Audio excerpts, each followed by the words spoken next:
Video like जरूर कर लीजिए और ऐसे वीडियो लगातार फ्री में पाने के लिए चैनल को तुरंत सब्सक्राइब कर लीजिए और बेल आइकन को जरूर टैप कर लीजिए ताकि आगे भी सारे वीडियो आपको मिलते रहे। यूट्यूब में फॉलो करते हैं तो प्लीज ये वाला फ्री टेलीग्राम चैनल जरूर ज्वाइन कर लीजिएगा। सारे नोटिफिकेशन, सारे अपडेट यहीं पे आते हैं, ध्यान रखिए। Hello everyone, welcome you all to study for civil services. और आज अपनी डेट हो चुकी है 12 मार्च। अब जो भी आप में से यूपीपीसीएस के लिए प्रिपेयर कर रहा है, यूपीएससी के लिए प्रिपेयर कर रहा है, उसके लिए मार्च के करंट अफेयर्स बहुत इंपॉर्टेंट रोल प्ले करेंगे। तो सभी लोग यहाँ पर मार्च के करंट अफेयर्स को बहुत ध्यान से समझेंगे। अगर आपको इसकी पीडीएफ भी चाहिए होगी तो बहुत इजीली मिल जाएगी। ये हमारे ग्रुप है, इसको आप कभी भी ज्वाइन करके आराम से पीडीएफ ले सकते हो। साथ ही साथ ये हमारे टेलीग्राम के चैनल हैं, इसको भी आप कभी भी ज्वाइन कर सकते हो, जिससे आपको सारी इन्फॉर्मेशन यहीं पर ही अवेलेबल हो जाएगी। बाकी ये है हमारे आज के इम्पोर्टेंट 5 आर्टिकल्स, और प्लस हम 2 क्वेश्चंस भी यहाँ पर करेंगे। तो 2 क्वेश्चंस वो कौन से होंगे, क्या होंगे, वो अभी हम देखेंगे यहाँ पर। तो अब देख लेते हैं। सबसे पहला है हॉलिस्टिक प्रोग्रेस कार्ड, फिर है कोल के ऊपर कोल की लॉजिस्टिक्स प्लान, फिर है ब्यूरो ऑफ एनर्जी एफिशिएंसी, फिर एआई बहुत इंपॉर्टेंट एजुकेशन में कैसे रोल प्ले कर रहा है, और गांगीय जैविक चक्र गैलेक्टिक लाइफ साइकिल्स। सबसे पहला है इसके अंदर हॉलिस्टिक प्रोग्रेस कार्ड। अब देखो, हॉलिस्टिक प्रोग्रेस किसकी होगी, एक बच्चे की नापी जाएगी, जिसमें एनसीईआरटी जो है, जिसकी फुल फॉर्म होती है national council for education and research training, राष्ट्रीय शैक्षिक और अनुसंधान प्रशिक्षण परिषद, उसने यहाँ पर एचपीसी स्टार्ट किया। ये एचपीसी एक बच्चे की, चाइल्ड की प्रोग्रेस को पूरा नापेगी। ठीक है। तो हॉलिस्टिक प्रोसेस सिर्फ ये नहीं होगा कि आपके मार्क्स कितने आ रहे हैं, सिर्फ ये मार्क्स का देख लो और हो गया काम। मार्क्स के अलावा भी आपका मतलब होता है ना, हॉलिस्टिक का मतलब होता है पूर्ण रूप से जांचा जाएगा, जिसमें हर एक छोटी से छोटी चीज भी यहाँ पर देखी जाएगी कि भाई बच्चा इस आंख पे, इस मापदंड पे कैसा है, इस मापदंड पे कैसा। तो उसमें हर प्रकार की जो होती है ना, उनकी बच्चे की जो एक चीजें होनी चाहिए, भाई पता होना चाहिए, वो सब कुछ ही यहाँ पर देखा जाएगा। उसे हम क्या बोलते हैं, हॉलिस्टिक। तो क्लास की एक्टिविटीज बच्चे की यहाँ पर पूरी देखी जाएगी, देखा जाएगा कि भाई वो, और सिर्फ पढ़ाई में नहीं, उनके बाकी चीजों में कैसे। और टीचर्स यहाँ पे सबसे बड़ा रोल प्ले करेंगे, क्योंकि उनमें जो उनकी क्रिएटिविटी है, जो उनकी यहाँ पर काम करने की क्षमता है, चीजों को करने की क्षमता है, वो सब कुछ यहाँ पे टीचर ही आंक सकती है। असेसमेंट जो होगा वो टीचर ही कर सकती है सबसे ज्यादा इसके ऊपर। तो यहाँ पर वही चीज की जाएगी, और असेसमेंट यहाँ पे एक टीचर जो है वो प्रोवाइड करेगी पूरी तरीके से इसके अंदर। तो यही है इंपॉर्टेंट इसके अंदर फैक्ट, ये मतलब आपको याद रखना है इस तरीके से। एचपीसी, ठीक है, होल हॉलिस्टिक डेवलपमेंट के ऊपर स्टार्ट किया, कि मेरे हिसाब से काफी अच्छी पहल है, क्योंकि होना भी चाहिए ऐसी चीजें। अगर ये चीजें होंगी तभी तो मतलब ये जरूरी भी है। ठीक है।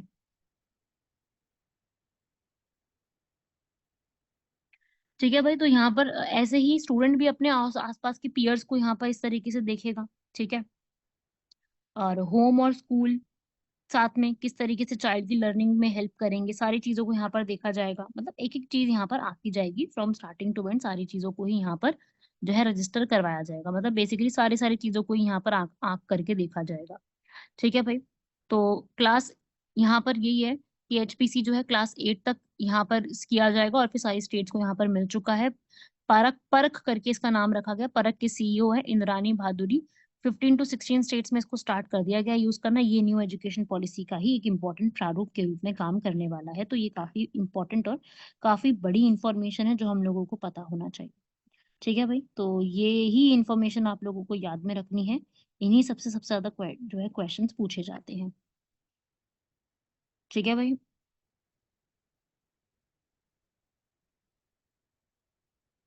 ये आप रीड कर सकते हो, ये एक तरीके का ये प्रोग्रेस है, ये इस तरीके के स्टेप्स है जो इसमें लेकर के इसको, इसका पूरा एक विश्लेषण आकलन तैयार किया जाएगा, जैसे स्कूल्स में होता है ना, वैसे एक प्रॉपर बढ़िया सा आकलन तैयार होगा। चलो भाई अगला देख लो। कोल्स के ऊपर भी, कोयला जो होता है वो भी हमारे यहाँ पर आंकड़े के रूप में तैयार किया जाएगा। प्रहलाद जोशी जो है इसके यहाँ पर हेड हैं कोल लॉजिस्टिक्स प्लान के। ठीक है। वो ही यहाँ पर पूरी चीजों को जो है वो देखेंगे। और ये कोयले को कैसे ट्रांसपोर्टेशन में, और कोयले को किस तरीके से एफिशिएंटली तरीके से यूज करना है, और सारी चीजें जो कोयले से जुड़ी हुई जो चीजें होंगी, वो सारी चीजें जो है यहीं पर ही सॉल्यूशन के रूप में दी जाएगी। और ये विज्ञान भवन में हुआ था पूरा इवेंट, और ये national committee world mining Congress ने स्टार्ट किया था।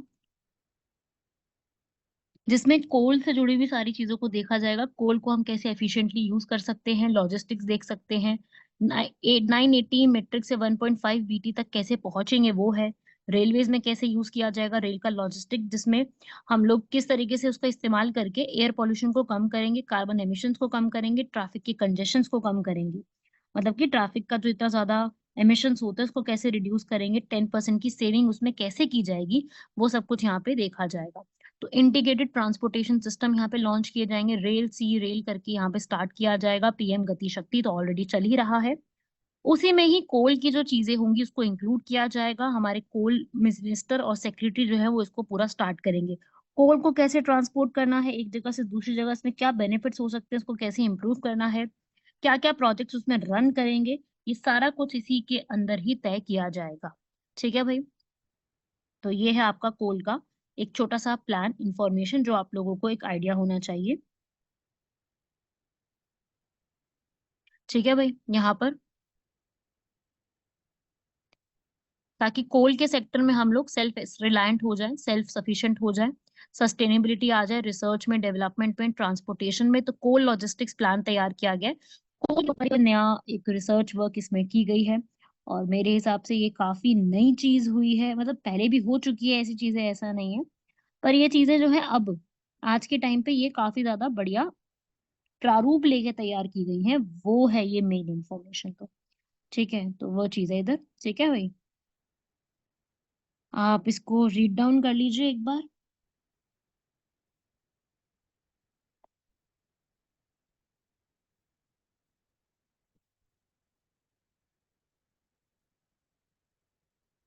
फिर देखते हैं हम लोग तीसरा आर्टिकल, वो भी एनर्जी के ऊपर ही बेस्ड है, एनर्जी एफिशिएंसी के आर्टिकल के ऊपर बेस्ड है। तो एनर्जी एफिशिएंसी अभी यहाँ पर 1 मार्च को इसका डे मनाया जाता है, इसलिए ये टॉपिक न्यूज में था। नई दिल्ली में ही इसका पूरा ये डे सेलिब्रेट किया गया है, तो वहीं से ही ये सवाल जो है वो बन भी जाते हैं, सवाल भी इसी तरीके से इस पे फिर पूछ लिए जाते हैं। तो फाउंडेशन डे था जिसमें एनर्जी एफिशिएंसी जो होती है उसके ऊपर पूरी डिस्कशंस जो है वो रखी गई हैं कि हम लोगों का एनर्जी एफिशिएंसी किस तरीके से रहने वाला है। राइट। एनर्जी एफिशिएंसी के लिए तो ये जो पूरा इवेंट है, अब देखो भाई इसका एनर्जी का डे है तो इसमें कुछ ना कुछ तो स्टार्ट किए जाएंगी चीजें। तो भाई पहले तो यही है कि BEE, bureau of energy efficiency के स्टैंडर्ड्स हैं पैकेज्ड बॉयलर के लिए, कमर्शियल बेवरेज कूलर के लिए यहाँ पर एडिशन स्टार्ट किए गए हैं। ठीक है, एग्जीबिशंस लगाए गए हैं इलेक्ट्रिक मोबिलिटी, इलेक्ट्रिक कुकिंग के ऊपर, ताकि एफिशिएंट कुकिंग सपोज्ड हो, और जो फॉसिल फ्यूल्स का होता है, एयर पोल्यूशन जो कंट्रीब्यूशन होता है, वो सब स्टॉप किया जा सके। तो एनर्जी ट्रांजिशन के ऊपर यहाँ पे स्टेप्स लेने के लिए है। यहाँ पर नीति आयोग, बाकी सबके एडवाइजर, सबने यहाँ पर जो है अलग अलग तरीके से ईवीज को प्रमोट किया है। वो भी इसी का ही पार्ट है, bureau of energy efficiency. Energy efficiency सिर्फ कुकिंग में नहीं, हर एक सेक्टर में काम आती है, जितने भी इलेक्ट्रिक चीजें हैं सब में काम आती है। 33 out of 36 plus union territories में इसको ईवी पॉलिसीज है, जैसे कि फेम स्कीम स्टार्ट की गई थी जिसमें ईवीज को प्रमोट किया जाएगा। ठीक है, और ये सब चीजें इसी का पार्ट है। तो हमने बेसिकली हमने जो हमारी मार्केट है उसको प्रमोट करने के लिए ये सारे स्टेप्स को यहाँ पर कंडक्ट किया है। और ये चीजें जितनी भी यहाँ पर आप पढ़ रहे हो ये सब जरूरी भी हैं, आज के समय की रिक्वायरमेंट है ये सारी की सारी चीजें। तो उसको यहाँ पर लिखा गया है, आप पढ़ सकते हो, ये सब इंपॉर्टेंट फैक्ट्स हैं इस पूरे के। और बेसिकली यही है कि आप इसको एक बार अच्छे से रीड कर लो। ठीक है, इसमें इतना ही है, आपको ये सब कुछ नाम नहीं पढ़ने की किसने क्या बात बोली है, बेसिक तो बस अब यही याद करना है आपको कि इसमें ये सारी चीजें जो है वो बोली गई है, डिस्कशन रखा गया है कि हम लोग किस तरीके से कार्बन मार्केट में डीकार्बनाइजेशन की चीजें करने वाले हैं, कार्बन मार्केट को कैसे ट्रांसपेरेंट बनाने वाले हैं, रजिस्ट्री करने वाले हैं, और किस तरीके से गवर्नमेंट इस पूरे स्टेप में सपोर्ट करने वाली है, वो सारी चीजें हैं इसमें। ठीक है भाई, Q&A सेशन चला था, क्वेश्चन आंसर सेशन, और इस तरीके से इस पूरे को स्टार्ट किया गया था। ऐसा ही आता है एआई रिवॉल्यूशन एजुकेशन में, आर्टिफिशियल इंटेलिजेंस जो है यहाँ पर वो काफी सारे चेंजेस जैसे कि लेके आया ही है। अभी एक टीचर रोबोट आई है इरिस के नाम से केरला के स्कूल में, ताकि एजुकेशन बढ़ाई जा सके, मेकर लैब्स ने बनाई है। वॉइस असिस्टेंट मैनिपुलेशन कैपेबिलिटीज है स्टूडेंट्स के साथ इंटरेक्ट करने के लिए, एक्सप्लेनेशन और एजुकेशन के कंटेंट को समझाने के लिए, जैसे टीचर काम करती है। ऑब्वियसली ये टीचर की जगह नहीं ले सकते, ऑब्वियस ही बात है, बट स्टिल इनमें जो है ये स्टेप्स ले गए हैं ताकि ये लोग अच्छे तरीके से, मतलब एक तरीके से हो सके। ठीक है, तो वो चीजें यहाँ पर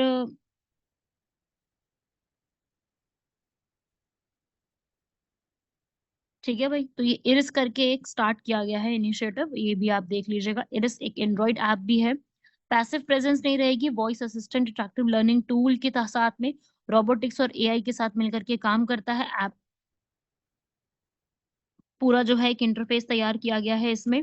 इरिस के थ्रू एआई कंट्रोल, यूजर की जितनी भी क्वेरीज है स्टूडेंट्स की वो भी यहाँ पे ले सकता है, इंटरेक्टिव लर्निंग के साथ, क्विज के साथ, कंटेंट क्रिएट करना हो, 4 व्हील केसेस के साथ पूरा एनवायरनमेंट दे करके तैयार किया गया है। एआई रेगुलेशंस भी भारत में काम करते हैं। मिनिस्ट्री ऑफ इलेक्ट्रॉनिक्स इंफॉर्मेशन यहाँ पे पूरा एआई के ऊपर बात करती है। रूल्स रेगुलेशंस बनाए गए हैं इसके अंदर एआई के ऊपर। आईटी मिनिस्टर अश्विनी वैष्णव ने भी यहाँ पर एआई के ऊपर काफी सारे चीजें रखी हैं, लेकिन ये बोला कि भाई एआई का कैसे इस्तेमाल किया जाएगा उसके लिए अभी कोई रूल्स नहीं है, पर ये रूल्स लेके आए जाएंगे आगे आने वाले टाइम में। तो इरिस जो यहाँ पर स्टार्ट की गई है, एक टीचर, रोबोटिक टीचर, ये आगे आने वाले समय में एक बेटर इम्प्रूव करेगी, इसका भी पूरा पूरा एक चांस है। लेकिन वही है कि यार देखो, चाहे कितना भी आप डिजिटलाइज इन चीजों को कर लो, पर कुछ चीजें रिप्लेस नहीं हो सकती। क्या आपको भी लगता है कि अगर रोबोटिक्स और ये सब चीजें आ गई तो टीचर्स का रोल रिप्लेस हो जाएगा फिजिकल लेवल पे, मतलब मैं कहूँ अगर तो उसके लिए? तो क्या ऐसा, मतलब आपको लगता है ये एक फैक्चुअल है थोड़ी सी बात? क्या लगता है आप लोगों को? आप मुझे एक बार कमेंट बॉक्स में बताएंगे कि इस तरीके की चीज आपको फील होती है कि ये चीज हो सकती है, तो ऐसा मतलब आपको क्या लगता है बेसिकली, बस मैं यही जानना चाहती हूँ। ठीक है भाई, तो ये था एक छोटा सा आर्टिकल, ये भी काफी ज्यादा न्यूज में था, इसलिए मैंने आपको भी यहाँ पर इसके बारे में एक्सप्लेन कर दिया। सो आप लोग उसको लर्न कर लीजिए। ठीक है, फैक्चुअल इन्फॉर्मेशन है, लर्निंग करना है आपको उस पूरे को बस। ऐसे ही देखते हैं हम आगे, गैलेक्टिक लाइफ साइकिल्स। गैलेक्टिक का मतलब है कि जो पूरी हमारी यूनिवर्स है जो कि बहुत पुरानी है, जिसमें इतनी सारी वेब साइकिल्स हैं, गैलेक्सीज हैं,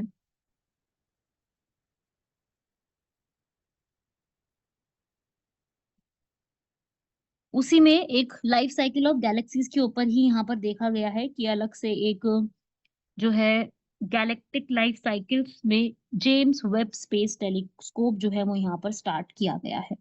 जेम्स वेब टेलीस्कोप जो कि बहुत पुराना गैलेक्सी है, जिसमें 13, ये बताया कि 13 बिलियन साल पहले जो है इसकी शुरुआत यहाँ पे की गई थी। बहुत ही ज्यादा पुराना एक ये इन्वेंशन आप यूं कह सकते हो कि बहुत पुरानी ये चीज है। ठीक है, और स्टार फॉर्मेशन भी बहुत पुरानी रही है, ये भी जेएसडब्ल्यूटी की, जेडब्ल्यूएसटी की ऑब्जर्वेशन है। यूनिवर्स भी ऐसा कहा है कि 700 मिलियन पुराना है।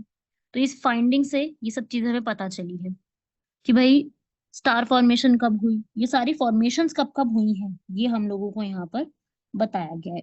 इसके थ्रू ये फॉर्मेशंस जो होती है ना सारी की सारी, वो हम लोगों को यहाँ पर चीजें समझाई गई हैं इस पूरे के थ्रू। ठीक है, ये आप यहाँ पर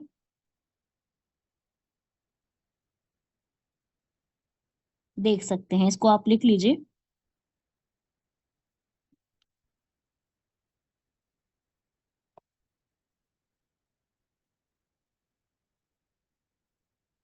ये देख सकते हो, आप यहाँ पर भी रीड कर सकते हो। जो डेड गैलेक्सीज भी है ना, उनको भी यहाँ पर आइडेंटिफाई करना थोड़ा आसान हो गया है। इवन डेड गैलेक्सीज को भी यहाँ पे बहुत से जो है ये टेलीस्कोप जो है इस चीज के ऊपर आइडेंटिफाई करने के लिए क्या रखता है, एक आ, आप यूँ कह लो कि एक समझ रखता है इन चीजों के ऊपर भी। ठीक है भाई, तो ये सब चीजें यहाँ पर देखी गई हैं। डेड गैलेक्सीज भी बहुत पुरानी गैलेक्सीज हो सकती है, अभी इनका कुछ खास ज्यादा इन्वेंशन है नहीं, पर वही है कि बस एक ये डिस्कवरी इस तरीके की देखी गई है कि भाई ऐसे भी कुछ किया जा सकता है। राइट, तो वही उसका ये कॉन्सेप्ट है, तो आप लोग भी इसमें देख सकते हो ये सारी बातें। ये मेन मेन चीजें इसमें, बेसिकली आपको ये टेलीस्कोप का नाम याद रखना था और ये बताना है कि भाई ये भी इसका, इनका ऐसा भी कहना है कि हो सकता है कि आगे आने वाले टाइम पर ये जो गैलेक्सीज हैं जो डेड हो चुकी हैं वो वापस से रिवाइव भी हो जाए, रिवाइव भी हो सकती हैं। राइट, ऐसा भी इसमें बोला गया है। तो ये कुछ इस तरीके के पॉइंट्स थे। ठीक है, समझे भाई?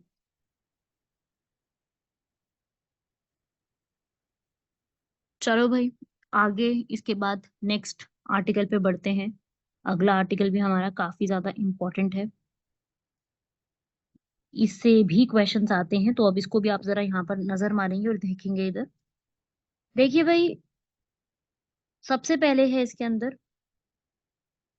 ईसीआई ने जो इंटरनली डिस्प्लेस्ड पर्सन है मणिपुर में, उनके लिए यहाँ पर क्या स्कीम निकाली है। तो वो है मेरे हमारे लिए मेन एक इम्पॉर्टेंट टॉपिक। ठीक है, अब वही आप लोगों को यहाँ पर समझना भी होगा इसके अंदर कि ये क्या चीज है, इसमें क्या इनका रोल है। तो देखो भाई, ईसीआई जो है election commission of India, election commission of India हमारे इंडिया में काफी पुरानी है ये चीज। ठीक है, अब ये क्या है, इसका क्या फंक्शन होता है इलेक्शन कमीशन का, आप जानते हैं इलेक्शंस कंडक्ट कराती है ये भारत में। और इलेक्शंस तो कंडक्ट कराती ही कराती है, साथ ही साथ इसका काम जो है ना, वो फ्री एंड फेयर भी कराना है। ठीक है, तो इन्होंने अब यहाँ पे क्या स्कीम निकाली है कि भाई मतलब ये ऐसा क्या होना चाहिए इसमें कि प्रॉपर तरीके से जो डिस्प्लेस्ड पीपल हैं उनको भी यहाँ पर नुकसान ना पहुंचे, उनको भी यहाँ पर फायदा पहुंचे। तो ये है इलेक्शन कमीशन की एक स्कीम आई है अभी। ठीक है, अब हम पहले तो आप इसके फैक्चुअल इंफॉर्मेशन रीड करो। इलेक्शन कमीशन ऑफ इंडिया की फैक्चुअल इंफॉर्मेशन जो मतलब जो लिखा है अभी, तो पहले वो रीड करो। ठीक है, अब हम लोग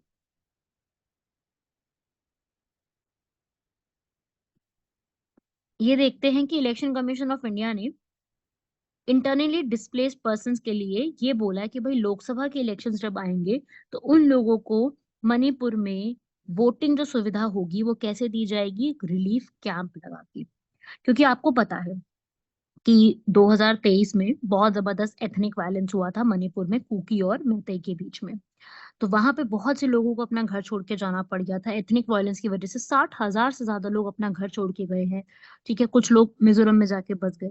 तो भाई अगर ऐसे कोई भी लोग जिनको जबरदस्ती यहाँ पे जाना पड़ जाता है किसी भी कारणवश, तो उनको यहाँ पर जो है इंटरनली डिस्प्लेस पर्सन की कैटेगरी में रखा जाता है। और ईसीआई ने ये स्टार्ट करा है कि इन लोगों के लिए वोटिंग जो है वो रिलीफ कैंप में रखी जाएगी। इंटरनेट डिस्प्लेस पीपल वो पीपल होते हैं जिनको जबरदस्ती जाना पड़ जाता है, ऐसा नहीं कि वो जाना चाहते हैं, उनको छोड़ना पड़ जाता है वो घर, क्योंकि वहां पे वायलेंस इस तरीके से हुई है कि उनको अपना घर छोड़ के कहीं और जाके शिफ्ट होना पड़ता है। तो आप यहाँ पे रीड कर सकते हो फर्स्ट स्टेटमेंट, यहाँ पर सेकंड स्टेटमेंट और थर्ड, तीनों ही एकदम करेक्ट लिखी हुई है, आप यहाँ पे रीड करो। ईसीआई ने आईडीपी इंट्रोड्यूस करे हैं मणिपुर में, राइट। और 60,000 से ज्यादा लोग डिस्प्लेस हुए थे। डेफिनेशन जो है वो बिल्कुल सही दिया, आप यहाँ पे डेफिनेशन रीड कर सकते हो। मतलब भाई ऐसे लोग जिनको सशस्त्र संग्रह, सामान्यकृत हिंसा की स्थिति, मानव अधिकारों का उल्लंघन या प्राकृतिक या मानव निर्मित आपदाओं की वजह से घर छोड़ने के लिए मजबूर किया गया है और अंतर्राष्ट्रीय स्तर पर उनको मान्यता प्राप्त सीमा पार नहीं करने दी गई है, उन्हें हम कहते हैं इंटरनली डिस्प्लेस पीपल। ठीक है, जो अपने ही एरिया छोड़ने के लिए मजबूर हो गए, इंटरनली डिस्प्लेस पीपल। ठीक है भाई, हिंदी में इन्हें कहते हैं आंतरिक रूप से विस्थापित व्यक्ति। तो इंग्लिश हिंदी दोनों के लिए मैंने समझा दी, जबकि इलेक्शन कमीशन ऑफ इंडिया हमारी बहुत पुरानी कमीशन है। इलेक्शन कमीशन ऑफ इंडिया जो है वो हमारी इंडिया में कब बनी थी? 25 जनवरी को ही ये इस्टेब्लिश हो चुकी थी। 25 जनवरी को इसकी एस्टेब्लिशमेंट डेट है, याद रखिएगा इसको भी। ठीक है, तो ये फैक्चुअल इंफॉर्मेशन है जो आपके एग्जाम में पूछी जाती है, ऐसे सवाल सबसे ज्यादा एग्जाम में आते हैं। ठीक है, सो ये है फैक्चुअल डेटा। और अगला आता है फिर हमारा नेक्स्ट क्वेश्चन, वो कहता है acing index of innovative technology with iDEX, मतलब आदिति स्कीम। क्या है स्कीम का नाम? आदिति स्कीम। अभी आदिति स्कीम किससे जुड़ी हुई है और ये हमारे लिए क्या क्या काम कर सकती है, अब हम वो देख लेते हैं इसके अंदर। तो भाई ये जो हमारी स्कीम है आदिति, ये टेक्नोलॉजीज प्रमोट करती है। आप इसमें पहले तो मतलब आप जब भी मैं क्वेश्चन बताऊं ना, पहले खुद से रीड किया करो। एक बार आप खुद से रीड करोगे तभी आपको फायदा होगा, तभी आपको समझ में आएगा क्या चीज है कैसे है। ठीक है, तो आप एक बार अच्छे से स्टेटमेंट को पहले रीड कर सकते हो, फिर उसके बाद आप लोग पूरा समझोगे ही मेरे साथ, है ना। तो अब हम एक एक करके यहाँ पर समझते जाते हैं।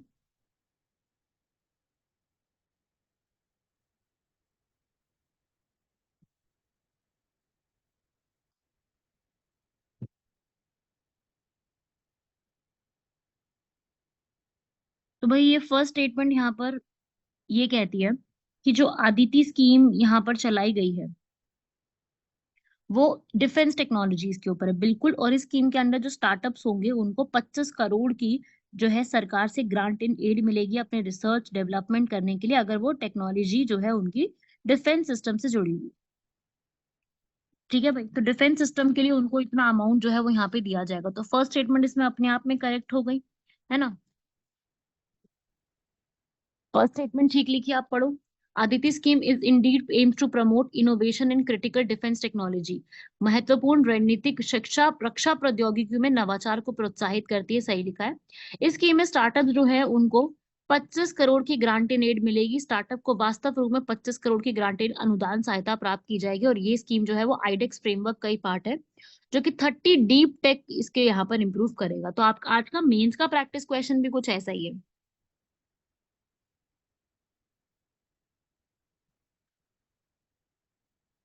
उसमें भी यही लिखा है कि हम लोगों को आदिति स्कीम जो है वो यहाँ पर ये किस चीज के लिए है, 30 deep tech critical and strategic technologies रहेंगी इसके अंदर। स्कीम जो है वो 750 करोड़ रुपए इसके लिए सैंक्शन हो चुके हैं। इस पूरी स्कीम के लिए आप ये लिख सकते हो कि भाई ये स्कीम जो है वो 750 करोड़ इसके लिए सैंक्शन हो चुके हैं।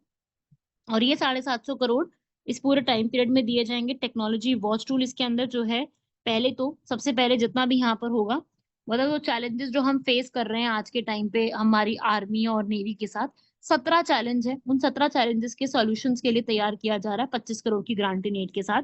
सबसे पहला चैलेंज हमारे आर्मी के लिए 3 चैलेंजेस हैं। उसके बाद अभी नेवी के लिए स्टार्ट कर दिए गए 5 चैलेंजेस, एयरफोर्स के लिए 5, ठीक है।